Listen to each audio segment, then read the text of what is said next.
Doctor గారు, దయ్యాలనేవి లేనే లేవు కదా. మరి కొందరు దయ్యం పట్టినట్లు ప్రవర్తిస్తుంటారు.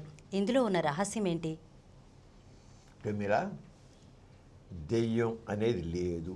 దేవుడు ఎలా లేడో, దేవుడు అనేది ఎలా అయితే ఒక నమ్మకమే కాదు, నిజం కాదని. దేవుడు ఉన్నాడు అని ఒక నమ్మకం అంతే.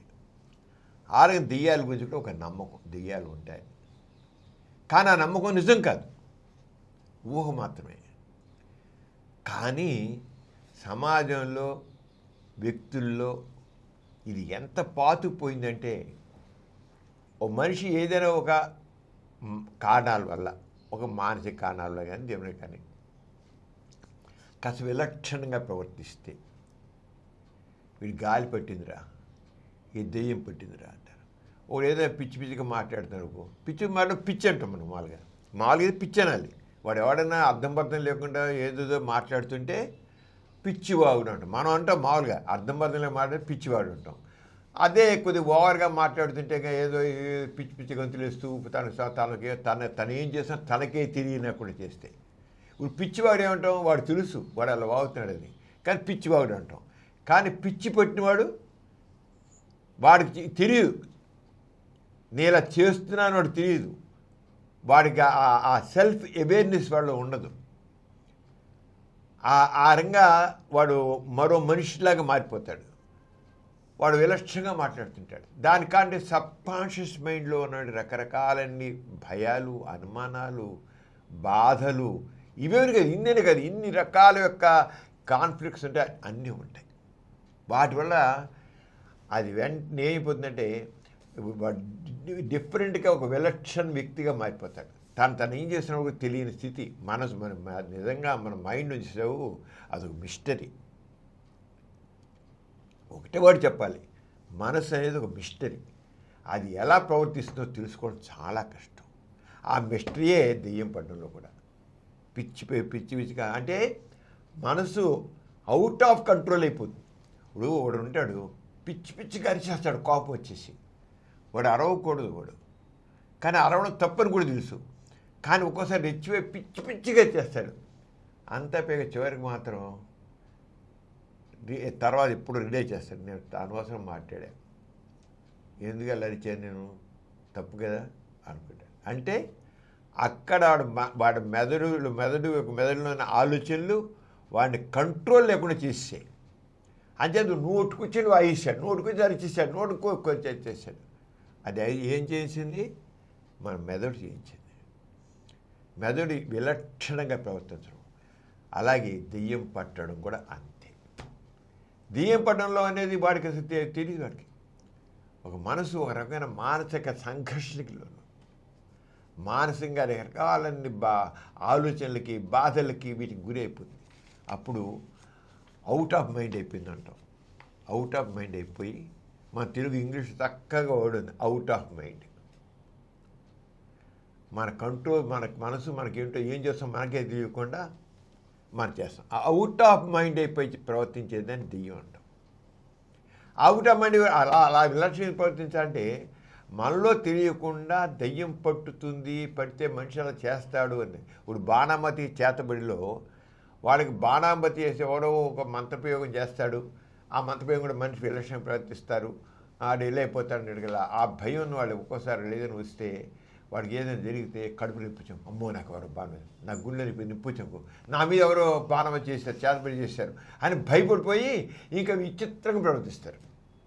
బాణమతి అనేది ఏదో మేము మెదక్ జిల్లాలో చూసినప్పుడు ఆ మనుషులకు అంటే ఎవరో ఏదో చేస్తారు, దాంతో మనిషి గుండె విలక్షణంగా అయిపోతారు, గుండె జబ్బు చచ్చిపోతారు, రక్తంగా చచ్చిపోతారు, రక్తంగా కూడా చచ్చిపోతారు, లేదా గుండెకి చచ్చిపోతారు అని అంటారు. అంచేత వాడు భయంతో వాళ్ళు ఇంకా భయం మనసు కంట్రోల్ తప్పుతుంది, విలక్షణ అవుట్ ఆఫ్ మైండ్ అయిపోతారు అన్నమాట.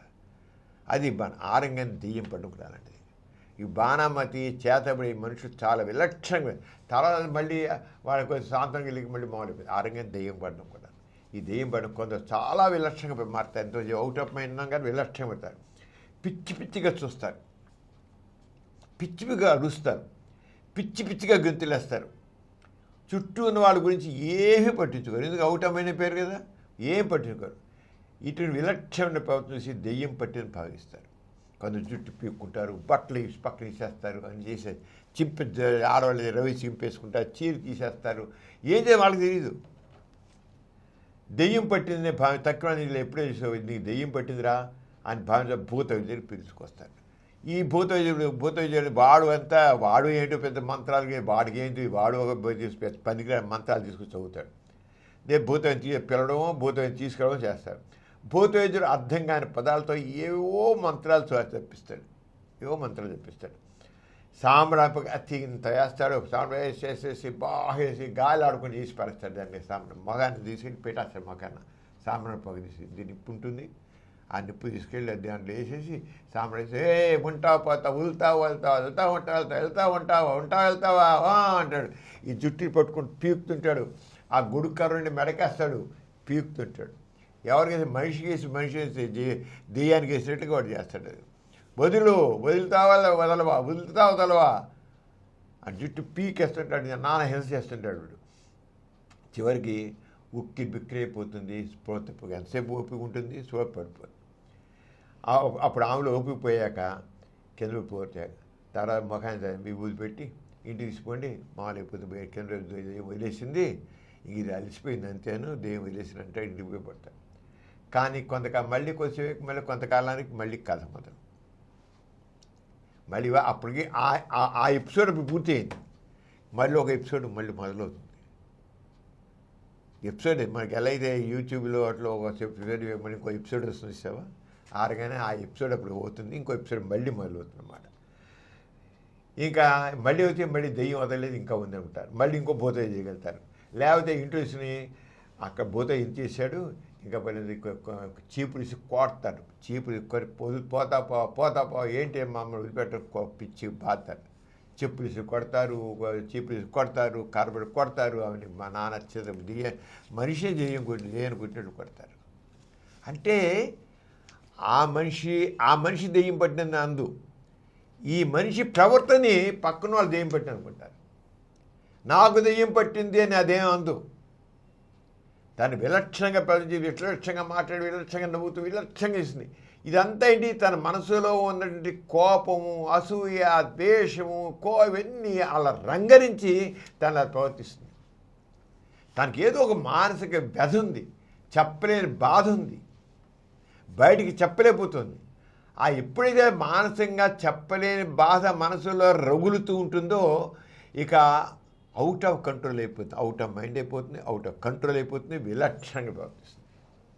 ఎప్పుడైతే అవుట్ ఆఫ్ కంట్రోల్ అయిపోతారో, అవుట్ ఆఫ్ మైండ్ అయిపోతారో, మనిషి తానే మర్చిపోతారు, విలక్షణంగా పోతారు.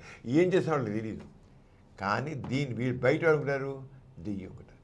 దీనికి కారణం ఏంటి, ఆమెకి భర్త యొక్క బాధలు ఉండొచ్చు, అత్తగారి సాధింపులు అవ్వచ్చు, తోటికోడలు యొక్క గొడవలు ఉండొచ్చు, తోటికోడలు గొడవలు ఉండొచ్చు, ఏవో రకరకాల బాధలు ఉంటాయి. అది చెప్పలేదు, విలక్షణంగా ప్రవర్తిస్తుంది అన్నమాట. అది చాలా వరకు అక్కడ ఆ ఇంటి ఆ కుటుంబ వాతావరణం, ఆ పరిసరాలు ఏదో రకరకాల మనసులో బయటికి చెప్పిన తక్కిన వాళ్ళు ఆ బాధల్ని అర్థం చేసుకోరు. అంటే ఈ దెయ్యం పట్టు అనేది ఏంటంటే ఒక మనసుకే తప్పుడుతో, అరే ఒక బాధ ఉంది చెప్పు, నువ్వంటే నాకు ఇష్టం లేదంటే ఇష్టం లేదు చెప్పేసాయి, నాకు నువ్వు ఇష్టం లేదు, నాకు నువ్వంటే అసహ్యం, నువ్వు నాతో మాట్లాడకు అని చెప్పేనుకో, అది దెయ్యం పట్టదు. చెప్పలేరు, మనసును అంచుకుంటారు, కానీ లోపల కొత్త మండుతుంటుంది. నువ్వంటే నా ఇష్టం లేకో, నువ్వు అంటే నాకు ఇష్టం లేదు, మనం ఏదో మాట్లాడను అంటే సరిపోయింది. అలా కాదు, చెప్పలేను, నిన్ను చూసే కోపం, నీ ముఖం చూసి అసహ్యం, నాకు నీ బాధ, కానీ నువ్వు నాకు ఇబ్బంది. అక్కడ నేనేపోతా అంటే విలక్షణంగా అలా అత్త కోడల మీద గొడవలు, ఇవి విలక్షణ ప్రవర్తన. బయటి వాళ్ళు అనుకుంటారు దెయ్యం పట్టినది, ఆ వాతావరణాలు ఉంటున్నారు. అసలు దెయ్యం అనేది లేనే లేదు, దెయ్యం పట్టినది ఒట్టిది. ఒక వ్యక్తి విలక్షణంగా ప్రవర్తన అంటే ఆ వ్యక్తిలో ఏదో ఒక మానసిక సంఘర్షణ ఉంటుంది. ఒక వ్యక్తిలో చెప్పలేని మానసిక సంఘర్షణ ఉంటుంది. హిస్టీరియా వ్యాధి కానీ ఒక హిస్టీరియా వ్యాధి కూడా అలాంటిది. హిస్టీరియా వచ్చినట్టు కూడా దెయ్యం బాడుగుల హిస్టీ అయితే వాళ్ళు పడిపోతారు, చెరుగలు ఇట్లా కొట్టు పడుకుంటారు. ఫిట్స్ లాగా హిస్టీరియా హిస్టీరియా కూడా మానసిక అది కూడా మానసిక చెప్పలేక మనసులో అంచుకోవడం వల్లే హిస్టీరియా అది. అదే దెయ్యం కూడా ఒక హిస్టీరియా లాంటిది. హిస్టీరియా ఫిట్స్ వచ్చాయంటాం. మామూలు ఎపిలెప్సీ జబ్బు అయితే మూర్ఛ వ్యాధి ఫిట్స్ అయితే ఒక వేరు, హిస్టీరియా అయితే వేరు. డాక్టర్లు చెప్పేస్తారు చూసేది ఏది హిస్టీరియా ఏది ఫిట్స్ జబ్బు అనేది. అంచేత ఇది మానసిక. అంచేత దెయ్యం పట్టిందని చెప్పేదాన్ని తీసుకున్నట్టయితే అది మానసికమైనది. అది హిస్టీరియా అనేది ఒక మానసిక వ్యాధి, దెయ్యం అనేది కూడా మానసిక వ్యాధి. హిస్టీరియా వ్యాధి మానసిక వ్యాధి కనుక దీనికి మానసిక చికిత్స చేయాలి. అది తీసుకుని కూర్చొని కౌన్సిలింగ్ చేయాలి. ఏంటమ్మా నీ ఫ్యామిలీలో గొడవలు ఏంటి, నీ మొగుడికి నీకు మధ్య సంబంధం, నీకు నీ పిల్లలకి మధ్య, నీకు నీ తోడుకోళ్ళ మధ్య, నీకు నీ అత్తగారి మధ్య, నీకు మీ మామగారి మధ్య ఉంది, అసలు మీ ఫ్యామిలీలో ఏంటి అసలు విషయం బయట కదా. అప్పుడు ఈ దెయ్యం పట్టిన దాన్ని దెయ్యం చెప్పి చిత్తబాటం పోతే తీసుకెళ్ళడం కాదు, కౌన్సిలింగ్ కూర్చోబెట్టి కౌన్సిలింగ్ చేసి మాట్లాడితే అసలు విషయం బయటపడుతుంది. ఇలాంటప్పుడు ఆమెను ఆ పరిస్థితుల నుంచి బయటికి వెళ్ళిపోతే ఆ వాతావరణం నుంచి బయటపడితే మామూలు అయిపోతుంది. ఇప్పుడు ఉమ్మడి కుటుంబంలో ఉంటారు. ఆ ఉమ్మడి కుటుంబంలో వాళ్ళు ఉండలేకపోతారు. వాళ్ళు ఎందుకు అడ్జస్ట్ కాలేకపోతారు. దానా బాగుతారు. మొగుడేమో కలిసి ఉండాలంటాడు, ఈమెకేమో ఈ బాధతో ఉండలే అనుకుంటుంది. చెప్పలేదు కానీ ఉండలేదు. మెంగలేదు కక్కలేదులాగా, మెంగలేదు కక్కలేమో సామెత అదే రకంగా ఇది చెప్పలేదు చేయలేదు. దాంతో అక్కడ ఆ సంఘర్షణలో అది విలక్షణంగా ప్రవర్తించాలా లేదు. అందుకని ఇలాంటి ప్రవర్తన ఎవరు ఉంటుంటే ఇమ్మెచ్యూర్గా ఉన్నాడు. ఎవరికైతే మానసిక పరిపక్వత చెందరో వాళ్ళల్లోనే దెయ్యాలు పట్టడాలు హిస్టీరియాలు అని వస్తాయి. చదువుకుని ఉద్యోగాలు చేసేవాళ్ళు ఉండవు. చదువుకుని మళ్ళీ ఇంట్లో కూర్చుంటే మళ్ళీ ఇలాంటి గొడవ ఇలాంటి మానసిక సంఘటనలు ఉంటే మళ్ళీ రావచ్చు. కానీ చదువుకుని ఉద్యోగం చెప్పి బయట చూస్తున్నారు ఎవరికైతే ఒక వ్యక్తిత్వం ఉంటుందో, అంచేది హిస్టరీ అనేది ఎక్కువగా ఆడవాళ్ళని ఉంటుంది, మగవాళ్ళు ఉండదు. అంటే వ్యక్తిత్వం లేని వాళ్ళు, వాళ్ళు ఒంటరిగా వాళ్ళ వ్యక్తిత్వాన్ని చూసి బతకలేని వాళ్ళు, డిపెండెన్సీ ఉన్నవాళ్ళు, తట్టుకోలేనివాడు, సామాజిక సమస్యలు ఇవి తట్టుకోలేని వాళ్ళు, అలాంటి వాళ్ళు ఉంటారు. నీకు అందుకని కొద్దిగా ఎవరైతే వాళ్ళ కాళ్ళ మీద నిలబడగలుగుతారో వాళ్ళెవ్వరికి హిస్టీరియా రాదు. ఎవరైతే వాళ్ళ కాళ్ళ నిలబడకుండా కట్టు బానిసలుగా ఉంటారో ఇళ్లల్లో వాళ్ళకు వస్తుంది. కాళ్ళ మీద నిలబడి వస్తే అని చెప్పి స్త్రీ కూడా మహిళా సాధికారత అంటాం మనం. ఆ రంగా తన మటుకు తను నిలవాలి, తన కాళ్ళు నిలబడాలి, ఒక వ్యక్తిత్వాన్ని పెంచుకోవాలి. అప్పుడు హిస్టీరియా రాదు. హిస్టీరియా జబ్బు దెయ్యం పడడం అనేది దెయ్యం కాదది, అది గుర్తించండి. చెప్పులతో కొట్టడం, ఇంకో చెప్పులతో కొట్టడం కాదు. కారణం ఏంటి?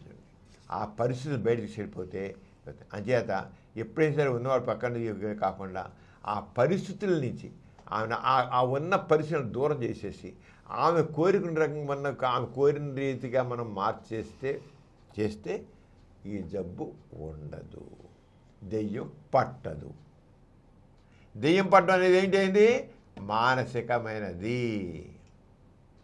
మానసిక కాకుండా కుటుంబ పరిస్థితులు, సామాజిక పరిస్థితులు, వాటి నుంచి ఆ సమస్యల నుంచి ఆమెను బయటపడేస్తే ఆమె మామూలుగా ఆమె కావచ్చు, అతను కావచ్చు, ఊరిమేవి వాళ్ళు చేస్తే ఎక్కువగా ఆడవాళ్ళనే దెయ్యం అనేది లేదు.